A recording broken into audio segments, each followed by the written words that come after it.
Live from New Delhi, you're watching DD India Newshour, India's voice to the world. I'm Siddharth Bharadwaj. Coming up in the next hour. Zelenskyy optimistic on US peace plan, says talks to end conflict with Russia soon to take place, removes chief of staff after anti-graft raids. Military activity ramps up at US naval base in Puerto Rico amid Venezuela tensions. Also reportedly, Trump speaks to Maduro and discussed a possible meeting. Airbus recalls 6,000 flights for immediate repairs, threatening global flight disruption. India's aviation regulator DGCA directs no Airbus to fly until problem resolved. Cyclone Ditwah wreaks havoc in Sri Lanka. India extends humanitarian aid. Storm now intensifies over Bay of Bengal, heads toward Tamil Nadu, Puducherry with heavy rain forecast.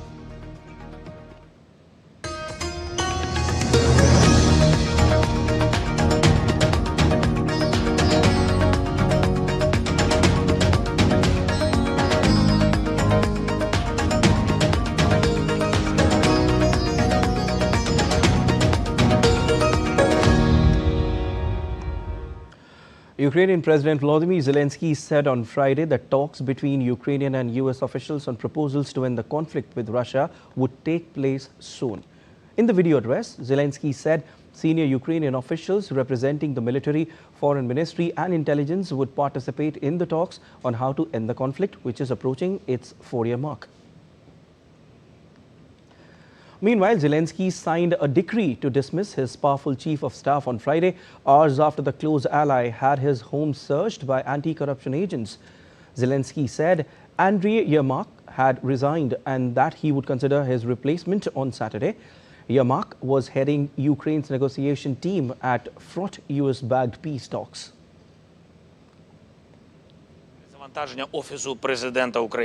The office of the President of Ukraine will be rebooted.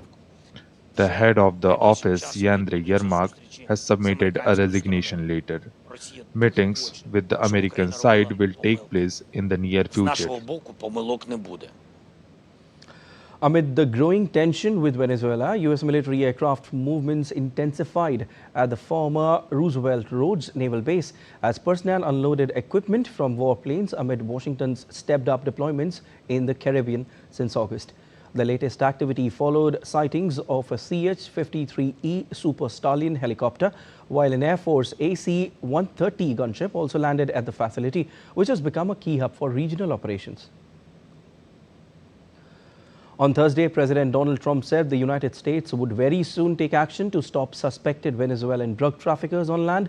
Although reportedly, US President Donald Trump spoke with Venezuela's Nicolas Maduro last week and discussed a possible meeting between them in the United States.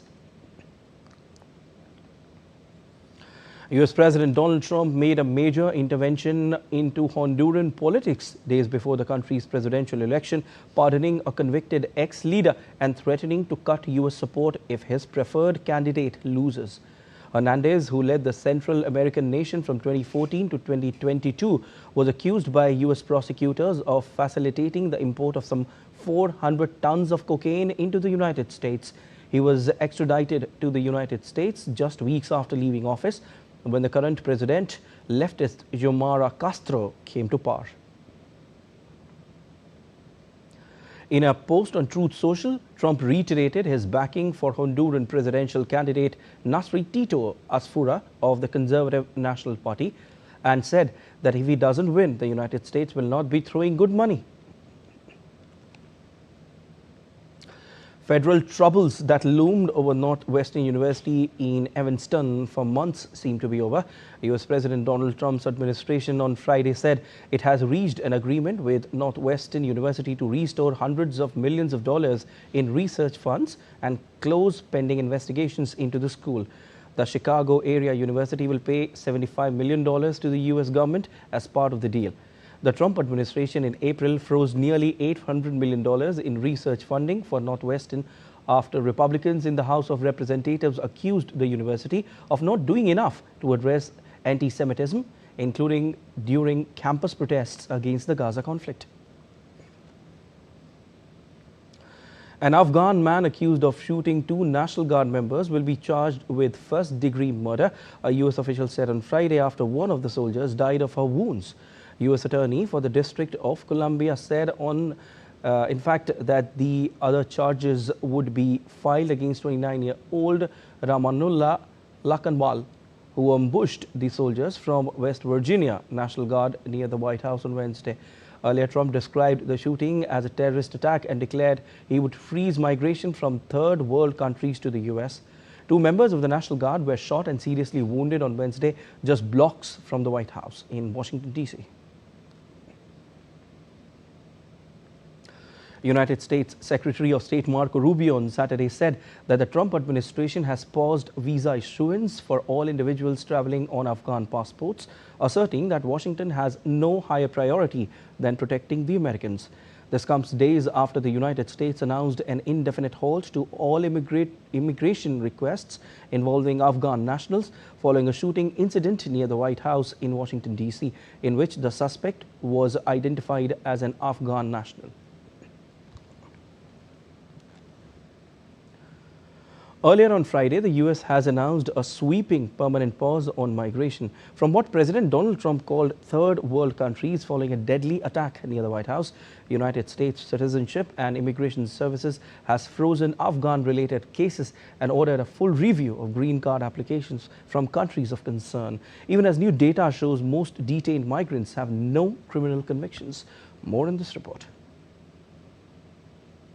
The United States is tightening immigration policy once again, this time with some of its broadest restrictions yet. US President Donald Trump on Thursday announced a permanent pause on migration from all third world countries, following the killing of a National Guard member near the White House. Trump did not specify which countries fall under the category or explain the scope of a permanent pause. He added that the restrictions would also cover cases approved under Biden administration.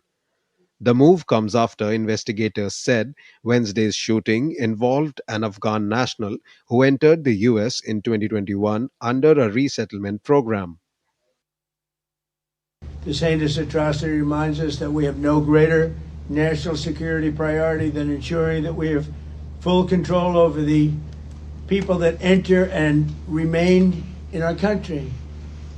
For the most part, we don't want them. They come in illegally. Have a lot of problems. Their countries force them in because their countries are smart. They don't want them. Let's give them to the Americans to take care of. In alignment with the administration's goal of reducing what it calls illegal and disruptive populations, United States Citizenship and Immigration Services Director Joseph Edlow said he has ordered a thorough review of all green card applications from countries of concern, which, according to a June 2025 order, includes Afghanistan, Burma, Chad, the Republic of Congo, Equatorial Guinea, Eritrea, Haiti, Iran, Libya, Somalia, Sudan, Yemen, Burundi, Cuba, Laos, Sierra Leone, Togo, Turkmenistan, and Venezuela. Green Card, officially known as a permanent resident card, grants ability to live and work permanently in the United States, freedom to work without an employer-specific visa, eligibility to sponsor certain family members for their own green cards, access to government benefits such as Social Security and Medicare, qualification for in-state tuition at U.S. public universities, a clear pathway to apply for U.S. citizenship after meeting residency requirements. Meanwhile, United States Immigration and Customs Enforcement data shows a more nuanced picture. Over two-thirds of the roughly 53,000 people detained as of November 15 had no criminal convictions, raising questions about how broadly the new measures may reach. Critics warn the reaction could sweep in thousands who entered legally. Nishroy Roy's report for DD India. And still to come on DD Newshour. After being in power for almost a quarter of a century, Ralph Gonsalves loses election in St. Vincent and the Grenadines. Death toll rises in Hong Kong tar fire, more arrests made. Louvre Museum to hike ticket prices from next year. Stay tuned for more updates on this.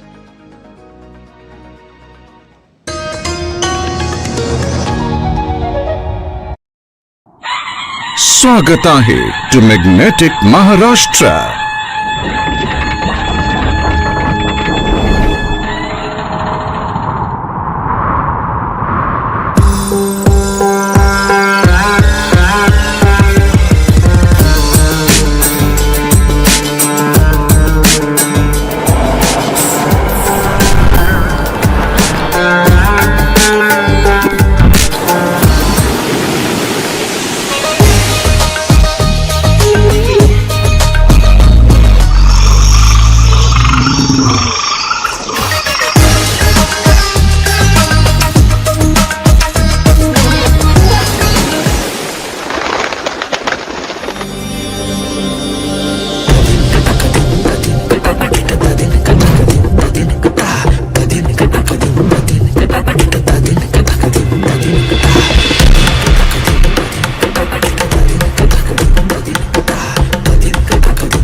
Share in the richness of Maharashtra as one family, united by the collective vision of building a better tomorrow.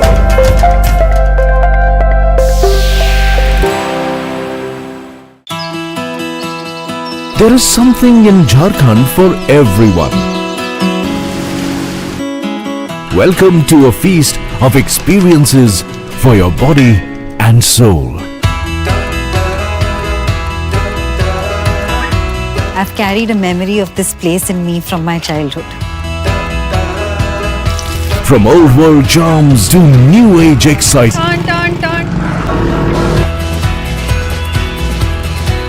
From spectacular natural wonders to warm, friendly people. Thank you. Tune into nature with dense forests and wildlife. कान हिला रहे ना, ये normal है. जैसे ये कान खड़े कर लेंगे, एग्रेसिव हो जाएंगे, पूंछ सीधा कर लेंगे तो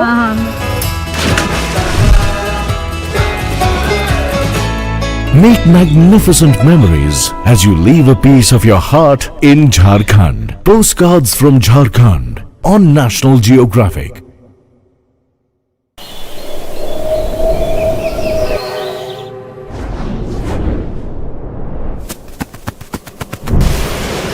Tamil Nadu is breathtaking, enchanting,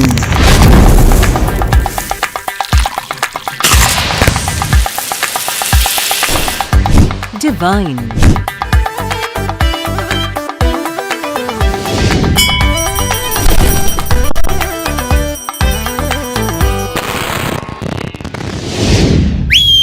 come. Revel in the spirit of Tamil Nadu.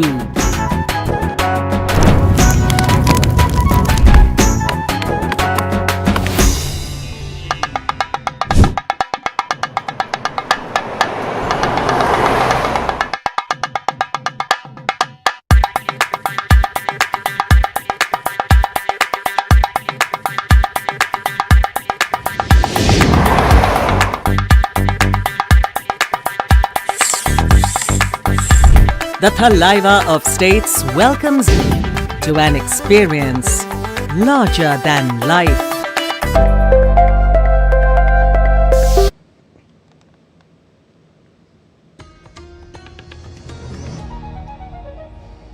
You're watching DD Newshour. I'm Siddharth Bharadwaj.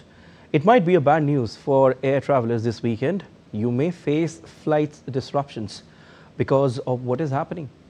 in worldwide as far as the Airbus is concerned. As Europe's Airbus ordered immediate repairs to 6,000 of its widely used A320 family of jets in a sweeping recall affecting more than half of the global fleet, threatening upheaval during the busiest travel weekend of the year in the United States and disruption worldwide. The setback appears to be among the largest recalls affecting Airbus in its 55-year history and comes weeks after the A320 overtook the Boeing 737 as the most delivered model. At the time, Airbus issued its bulletin to the plane's more than 350 operators. Some 3,000 A320 family jets were in the air. The fix mainly involves reverting to earlier software and is relatively simple but must be carried out before the planes can fly again. Other than repositioning to repair centers, airlines from the United States to South America, Europe, India and New Zealand warned the repairs could potentially cause flight delays or cancellations. India's aviation watchdog DGCA has issued a major safety directive to all airlines operating Airbus A320 family aircraft. Following a global alert from the European aviation regulator, the DGCA has ordered that these aircraft must not fly until crucial software or hardware updates are completed. The move comes after a concerning discovery that intense solar radiation could corrupt flight control data mid-air, potentially triggering an unexpected pitch down of the aircraft. Airlines have been told to act immediately, ensuring all mandated modifications are installed before the fleet returns to service. Earlier, Indigo and Air India are the major Indian operators of A320 family aircraft, A320, A319 and A321, which form the bulk of India's narrow-body aircraft fleet. Both the airlines said that they are aware of the notification from Airbus and are implementing the prescribed rectification action. A majority of these aircraft will require the software change, which is likely to lead to brief groundings, as the required changes would take a couple of hours per aircraft. All right, and DD India's Tapas Bhattacharya joins us live from New Delhi on this. Hi Tapas, a very good morning to you. Tapas, recently DGCA has issued a statement on the Airbus family. What is the update on that? So the DGCA, as you quite rightly mentioned, the fact that there is the incident that took place from Mexico. There was a flight from JetBlue that was coming from Mexico to New Jersey, and when the particular flight was en route, it had to make a stopover, emergency stop at Tampa Bay area. So because of, and there was the 3 people who were injured because of a sudden dip in the altitude of the particular plane.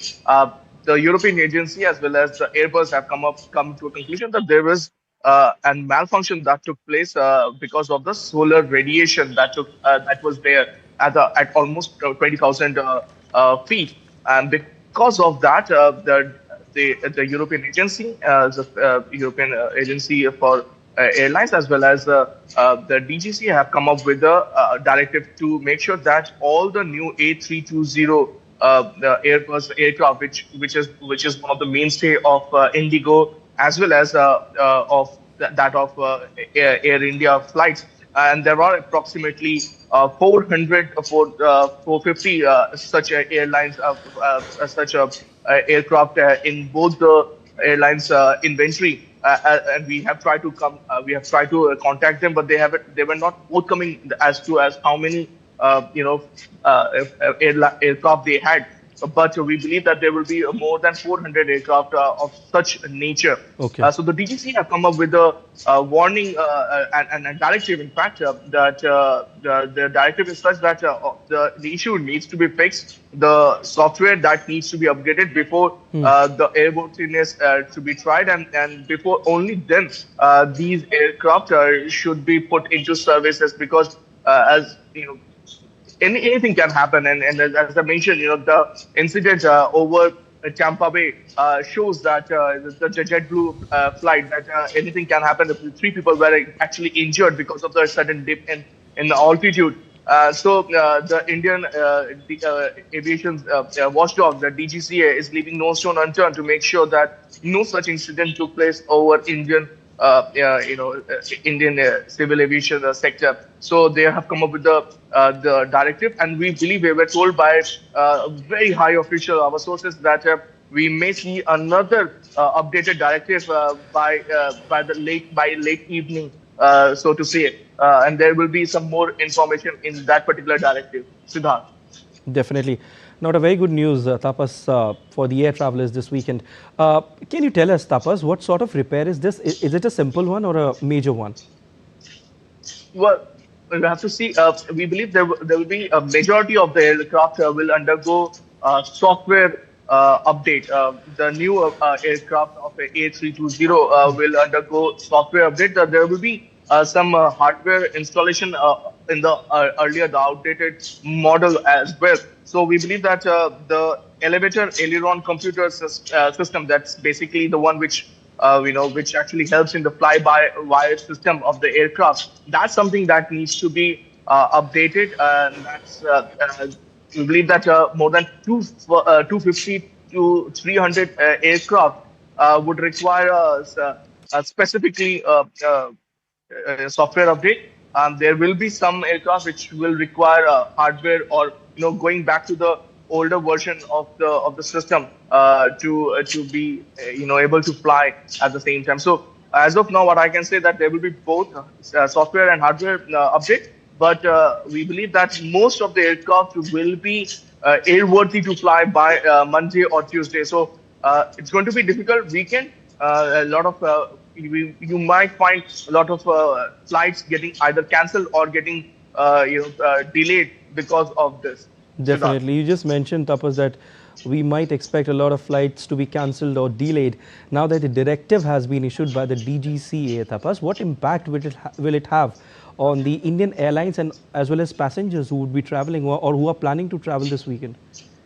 Yeah, valid point. Siddhant, I like to push the fact that people who have already booked their tickets and will be traveling in India, they should check with their airlines. They have already issued a statement, both Indigo as well as Air India. And remember, Air India also has, after the merger, have Air India Express as well as Vistara. They both have been merged. So if you are planning to travel in the weekend or probably in the first half of the next week, you should get in touch with your airlines. They will be able to provide you a clear picture of exactly the scenario with your flight status.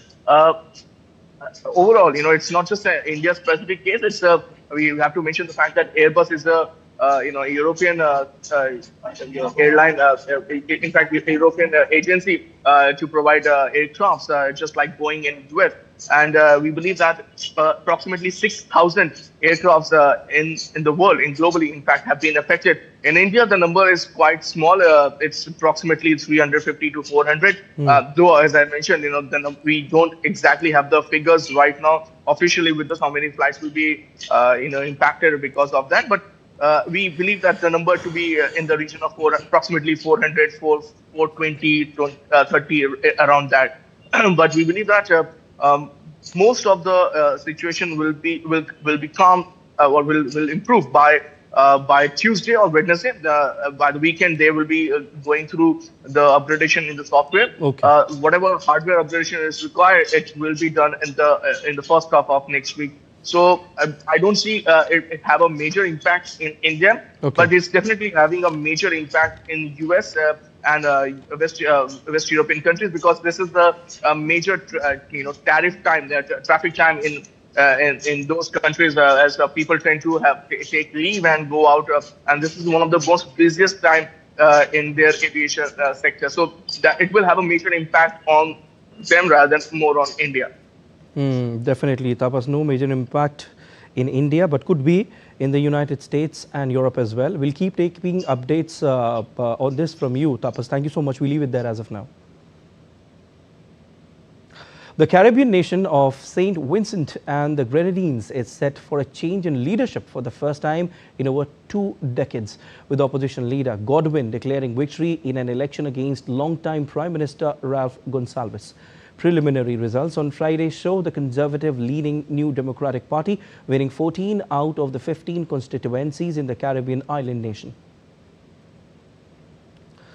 Gonzalez has been the country's prime minister since 2001, making him one of the world's longest-serving democratic leaders. Gonzalez, one of the world's longest-serving democratic leaders, had not publicly acknowledged the result by Friday evening, but his son and former finance minister Camilo Gonzalez accepted defeat in the constituency where he was running. Peru's government declared a state of emergency at its southern border with Chile on Friday, expecting an influx of people trying to flee far-right candidate Jose Antonio Cast's potential presidency. Under the decree, Peru's military will reinforce border control in the southern Tacna region for 60 days past Chile's December 14 runoff election, in which immigration hardliner Cast is facing off against left-wing candidate Janet Jara. The state of emergency will also serve to address crime and other situations of violence in the border area. Peru's President Jose Herri had announced earlier on Friday that such an action was forthcoming after dozens of migrants were reported to be stuck at the Chile-Peru border. Peru is both a source of and country of transit for migrants fleeing other parts of Latin America to Chile, one of the region's most prosperous and stable nations. Police officers from Hong Kong's Disaster Victim Identification Unit arrived at Wong Fok Court in Tai Po on Saturday, following a fire that claimed at least 128 lives in a high-rise apartment complex fire. The death toll is likely to rise further, with 200 others still unaccounted for days after the tragedy. Meanwhile, the Independent Commission Against Corruption said a total of 8 individuals were arrested, including an engineering consultant, a scaffolding subcontractor, and an intermediary. The fire broke out on Wednesday, quickly spreading to 7 of the 8 32-story buildings wrapped in bamboo scaffolding, green mesh and foam insulation during ongoing renovations. Residents in Indonesia's northern Sumatra regions started to clean piles of mud left behind from a devastating flood that killed at least 200 people. While the rain had stopped, 79 people were still missing and thousands of families have been displaced.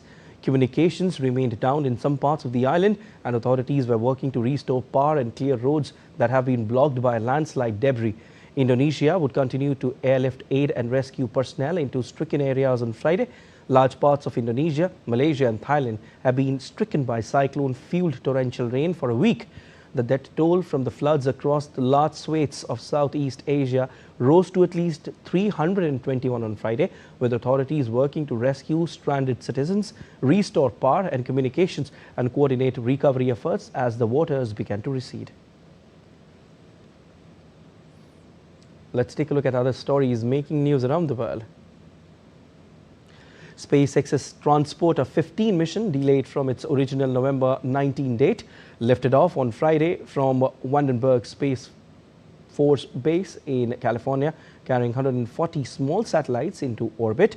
The Falcon 9 deployed commercial and Earth observation satellites for imaging and monitoring Earth's water cycle.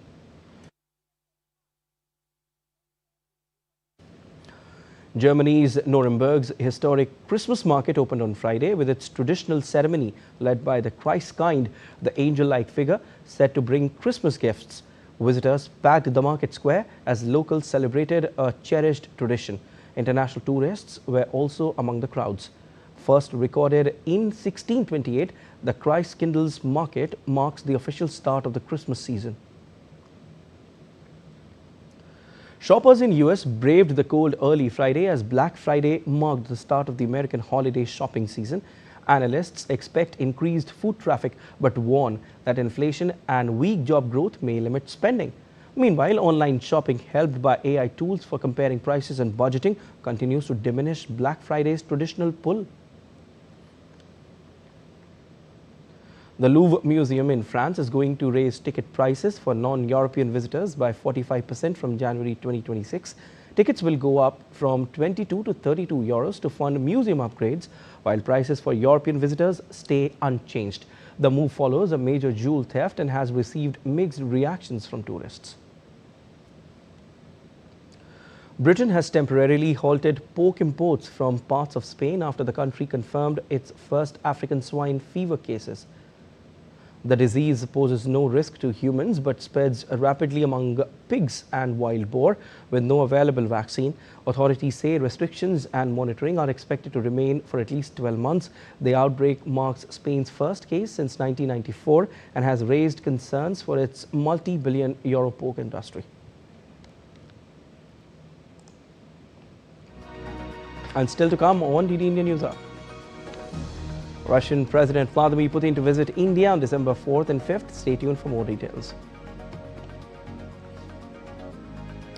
India is re-elected to the Council of International Maritime Organization. More details ahead.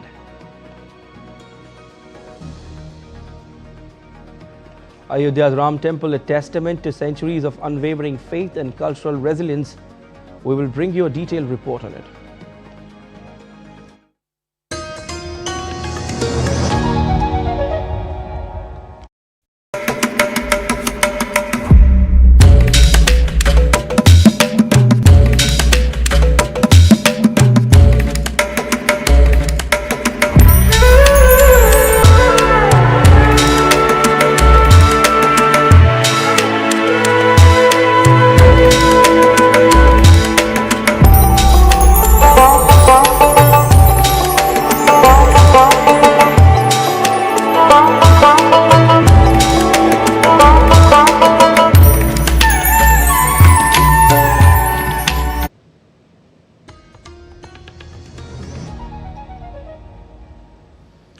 You're watching DD India News and I'm Prasar Bharati, and a quick recap of the headlines. Zelenskyy optimistic on US peace plan, says talks to end conflict with Russia soon to take place, removes chief of staff after anti-graft raids. Military activity ramps up at US naval base in Puerto Rico amid Venezuela tensions. Also reportedly, Trump speaks to Maduro and discussed a possible meeting.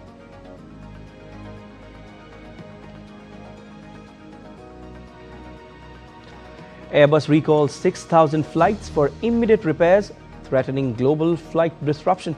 India's aviation regulator DGCA directs no Airbus to fly until problem resolved. Cyclone Ditwah wreaks havoc in Sri Lanka. India extends humanitarian aid. Storm now intensifies over Bay of Bengal, heads toward Tamil Nadu, Puducherry with heavy rain forecast. After days of battering rain and winds under the influence of Cyclone Ditwah, Sri Lanka is expected to see a considerable reduction in rainfall by tomorrow. As per latest reports, the cyclonic storm was located 70 km northwest of Trincomalee and is projected to move north-northwest toward the Tamil Nadu coast. The Department of Irrigation has warned that the risk of major floods has increased. Authorities have also sounded a level 3 warning, hinting at possibility of more landslides owing to the relentless rains received so far. The death toll stands at 69, with 34 missing and thousands affected.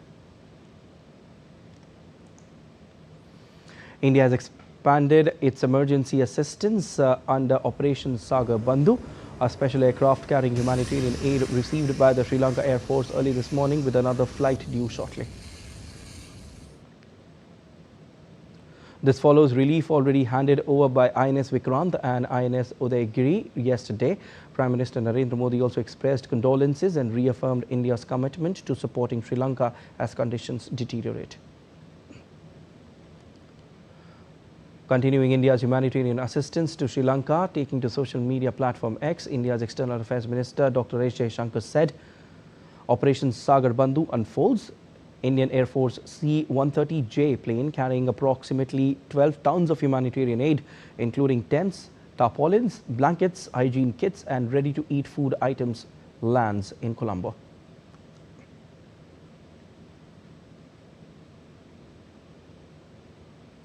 As the storm intensifies, the India Meteorological Department had issued red alert declared for parts of Tamil Nadu on today as Cyclone Ditwah slowly moved towards the North Tamil Nadu Puducherry coast, bringing heavy rainfall and strong winds. Heavy to very heavy rainfall is likely to occur at isolated locations in the districts of Tamil Nadu as well as in Puducherry. As per IMD, Cyclone Ditwah is currently active over the Bay of Bengal, was positioned 430 kilometers south of Chennai.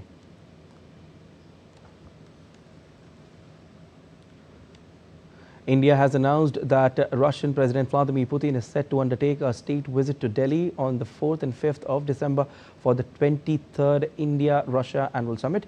The visit will present an opportunity for the leaders of the two nations to not only take the extensive India-Russia ties forward in areas like defense and energy, but also take up global and regional issues of mutual interest, such as the Ukraine conflict. The last annual India-Russia summit took place between Prime Minister Narendra Modi and President Vladimir Putin in July 2024 in Moscow. Now it's the Russian leader's turn to visit Delhi.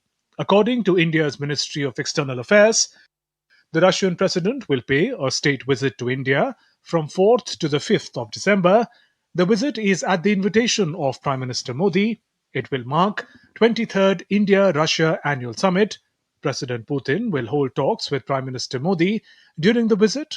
President Draupadi Murmu will also receive the Russian leader and host a banquet in his honor.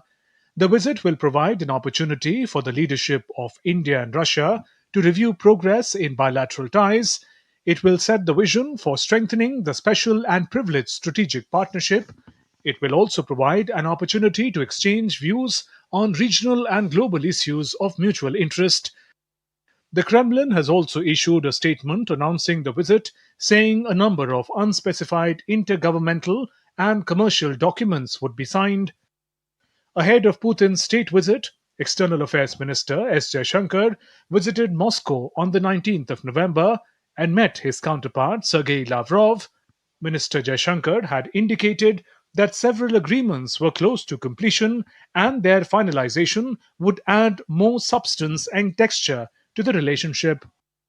Delhi and Moscow have been long-standing friends ever since India's independence. The strategic partnership was upgraded in 2010 to a special and privileged strategic partnership during the visit of the Russian leader to India. In 2024, Prime Minister Modi was conferred with Russia's highest state decoration, the Order of St. Andrew the Apostle I, called for his outstanding contribution to India-Russia ties. Prime Minister Modi has spoken of establishing lasting peace in Ukraine ever since the conflict began, and the issue is likely to be discussed during Putin's visit to Delhi as well. Other issues likely to be taken up, including India buying additional defense supplies from Russia, such as the S-400 air defense systems after Operation Sindoor, Russian energy supplies, which led to the US imposing punitive tariffs on Delhi, and boosting bilateral trade, investments, and other exchanges. Bureau Report, DD India. 25th November 2025 was marked as a significant cultural and civilizational milestone in the history of India, as on this auspicious day, the main construction work of the Ram temple was formally completed in Ayodhya, where Prime Minister Narendra Modi hoisted the sacred Dharma Dhwaj atop the temple's spire.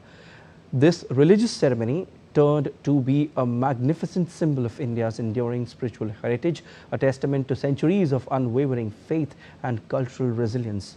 There's more in the following report.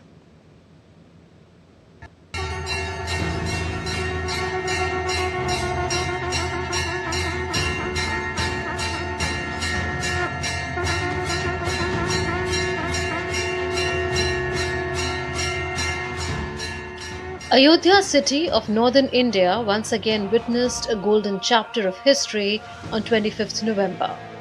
The saffron flag was ceremoniously hoisted at Sri Ram Janmabhoomi temple with the sound of conch, chanting of mantras and chants of Jai Shri Ram. The entire Ayodhya echoed with devotion and enthusiasm. This is not just a religious ceremony, but a glorious celebration of India's soul, faith and belief.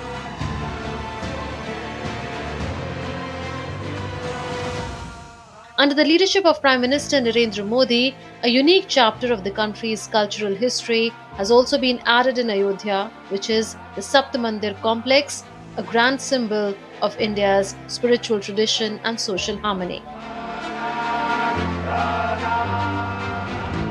For the first time in the country, the Sapt Mandir has given place to those great personalities who were not only associated with the story of Lord Ram, but were living messengers of social harmony, equality and unity. This inclusive thinking is the true essence of Ram Rajya, and the same inclusive policy is the guiding mantra of Prime Minister Modi's efforts as well. हमारे राम भेद से नहीं, भाव से जुड़ते हैं।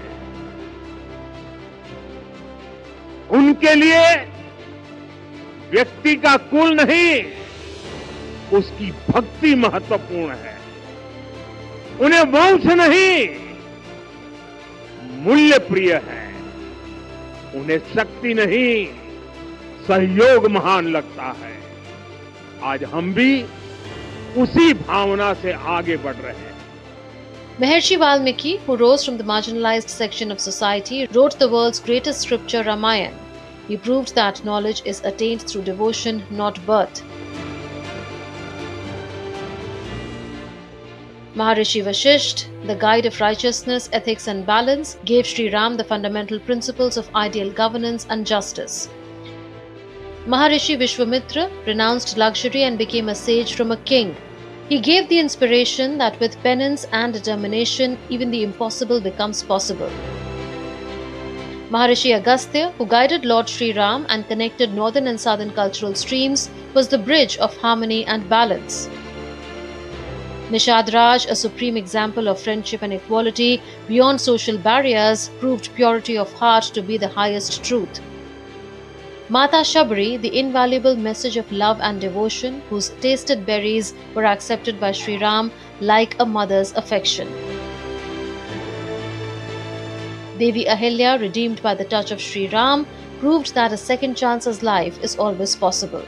यहाँ सप्त मंदिर बने हैं। यहाँ माता शबरी का मंदिर बना है, जो जनजातीय समाज के प्रेम भाव और आतिथ्य परंपरा की प्रतिमूर्ति है। यहाँ निषादराज का मंदिर बना है।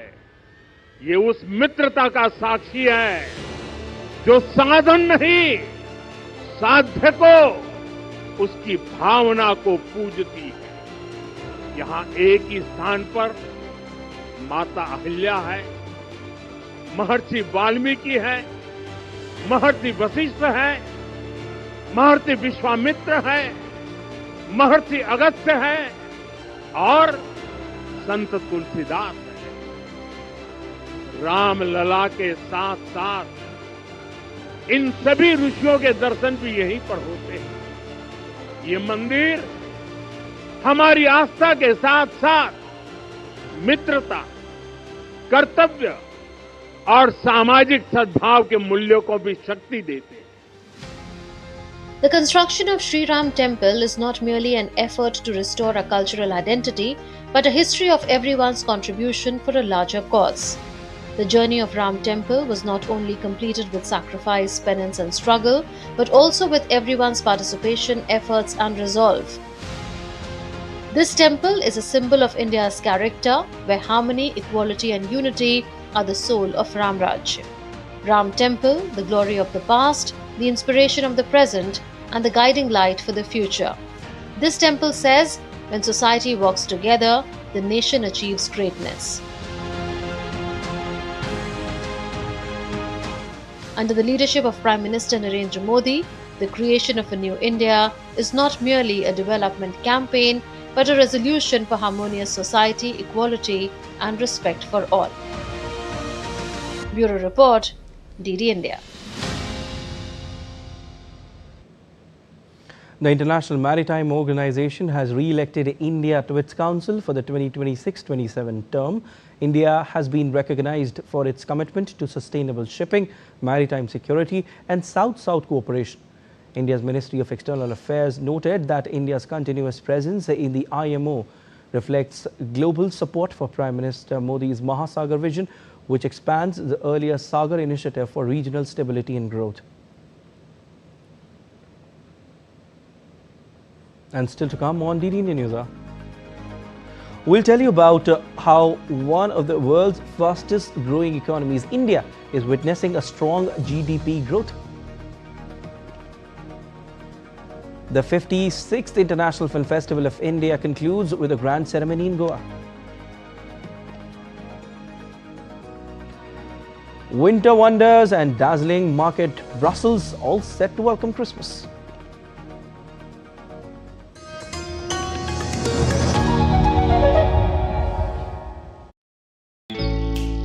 Jharkhand will mesmerize you with majestic nature, rich heritage and colorful culture. Hello. Johar. Arey, it fits perfectly. Thank you. Full workout हो गया. Ready?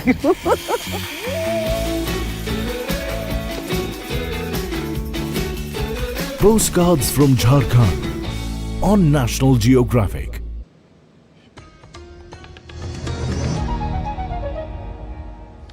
You're watching DD India News. I'm Siddharth Bharadwaj. India's growth outlook continues to strengthen with major global and domestic institutions upgrading their projections. India's economic growth accelerated to 8.2% year-on-year in the July-September period, boosted by strong consumer spending and a front-loading of production. It's the fastest growth rate in 6 quarters and it outstripped all estimates. Overall, the GDP numbers for India have brought cheer to industry leaders also as they hailed India's growth story. Let's listen to some of them. India continues to lead as the world's fastest growing major economy, recording a strong 8.2% GDP growth in Q2 FY26. This momentum is being powered by a strong policy environment that is energizing the capital goods and construction equipment sector. With lower income tax rates, GST rationalization, and improved liquidity, the demand pipeline for the coming years is strong.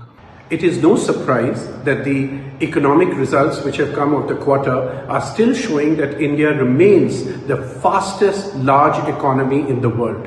And if we see the kind of policies that are being introduced, if we see the macroeconomic indicators, then everything is going in our favor. Whether it is the increased disposable income, the large infrastructure spending, and other factors which are helping the economy propel with the large consumer base that we have domestically, as well as inflow of international funds, this is something where India is poised to remain at the top as far as economic indicators are there. 8.2% growth in Q2 is not just an headline number. It shows momentum. And what's truly exciting is that 9.1% growth in manufacturing sector. Government's initiative for Make in India is now paying some dividends. We at Justify are seeing this firsthand. Being a supply chain services company, there is a surge in demand for grade A warehousing solutions as well as tech-enabled supply chain services. India has attained 8.2% real GDP growth in the second quarter of the financial year 25-26. This isn't just an indicator or an achievement. This is a testimony to the results that extraordinary efforts from the government, the private sector, startups across manufacturing, services, allied sectors, and a lot more have resulted in over the past decade. India's 8.2% growth in Q2 financial year 26 is not just a number, it's a signal that our growth and green ambitions can move together. As a leader in the renewable sector, I can say with confidence that solar and clean energy are no longer supporting acts, they are central to Indian economic story. Every megawatt of solar we add in creating jobs, cutting fuel imports and improving energy security while helping the world fight climate change. Now it's time to get all the latest from 56th edition of the International Film Festival of India. The 56th edition of the International Film Festival of India concluded with a grand closing ceremony celebrating cinema and marking 50 remarkable years of legendary actor Rajinikanth in the film industry. The evening featured award presentations across multiple categories, showcasing excellence in filmmaking, direction, performance and global cinematic talent. DD India's correspondent Deepika Mehta's report.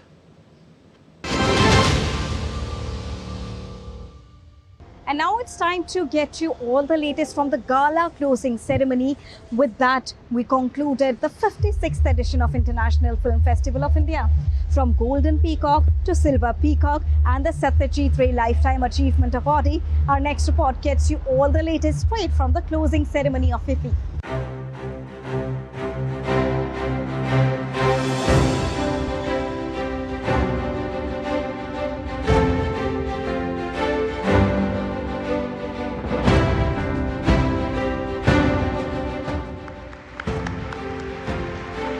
The 56th edition of the International Film Festival of India concluded with a gala closing ceremony on Friday in Goa. The night of awards witnessed breathtaking performances by Achyut Gopi and others. A blend of culture and cinema, the evening brought together biggest personalities of cinema under one roof. The event was honoured and addressed by the Chief Minister of Goa, Pramod Sawant, where he expressed his delight on hosting such a prestigious event. This evening is not merely the conclusion of the festival. It is a culmination of a remarkable gathering of creative minds, artistic brilliance and global collaborations. The Minister of State, Dr. L. Murugan, and the Secretary of the Ministry of Information and Broadcasting recalled the glorious moments of this edition. You see the festival motives to promote our Indian cinema to the global.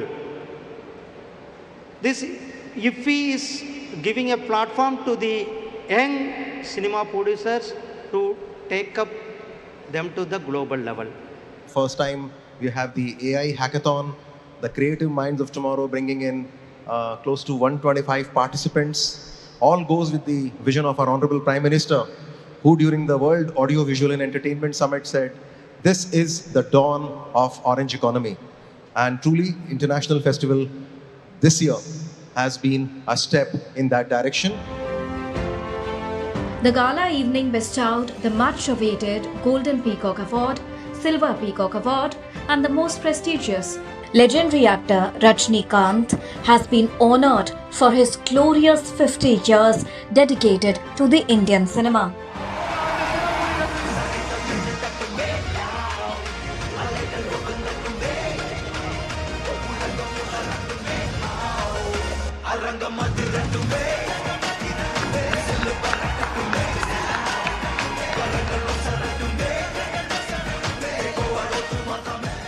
Years I think in the cinema. When I look back, it seems like 10 or 15 years. Time flew just like that. That is because I love cinema and acting. So even 100 janams, if there is there, I would like to born as an actor, as a Rajnikant. Thank you very much for love and affection. The 56th edition of IFFI saw the screenings of more than 200 films from across 81 countries, which had their world premieres, gala premieres, and competed under different segments. And there you saw how the 56th edition of IFFI concluded in great style, creating history, ripples across the world of cinema, and a lot of action that we saw across the 9 days of cinematic celebrations. With this, it's a wrap here on this exclusive edition of IFFI as well. With camera person Senthil, this is Deepika reporting for DD India from Goa. At the 56th IFFI, Dhanush and Kriti Sanon appeared for the Indian Panorama premiere of their film Tere Ishq Mein. Speaking to DD India, Dhanush talked about what matters most to him is how audiences respond to the film. Reflecting on cinema's evolution, Kriti emphasized how Indian cinema is writing more substantial roles for women, with women-led films performing equally well at the box office. Let's take a look. With us, Dhanush, who's here for his film Tere Ishq Mein's Indian Panorama premiere. Many congratulations to both of you, Dhanush. How do you look at the film? Another intense, romantic film for the audiences. What matters most and more is how people look at my film. So it's released today. We are very excited to know what people think about our film. And so far it's been very encouraging. The reviews are very encouraging. The bookings are very encouraging. We would like to ask you the transformation, because you've been serving the industry for a very long time. How do you look at the transformation of cinema, because you choose your scripts very thoughtfully? I think slowly over the last few years especially, I feel that people, actually it's the transformation in the audiences and how audiences look at cinema. Because I feel that over the last few years, it's not the star that is the star of the film anymore. It's the content and the kind of scripts, the film overall, which is the star of the any kind of a film. Things are changing. There are more meatier, more important, more substantial roles being written also for women. There are a lot of films led by women that are also, just doing equally well at the box office. So there you heard from the cast of Tere Ishq Mein, who talked about the film which is releasing today and is being premiered at the 56th edition of International Film Festival of India. Brussels, the capital of Belgium, kicked off the Christmas season with a dazzling light display at the city's Grand Place Plaza, drawing hundreds of visitors. Families and friends flocked to enjoy the festive lights, holiday markets and seasonal atmosphere, marking the start of the city's holiday celebrations. Take a look.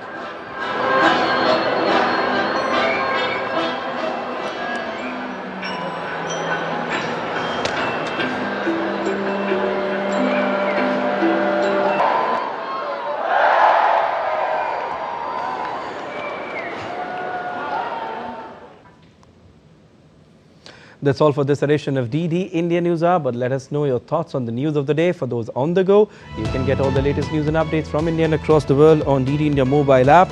The app is available on both Android and iOS platforms, and you can scan the QR code on the screen to download now. We'll be back with more news as it breaks here on DD India. I'm Siddharth Bharadwaj from all of us here in Delhi. Thanks for watching DD India Newshour.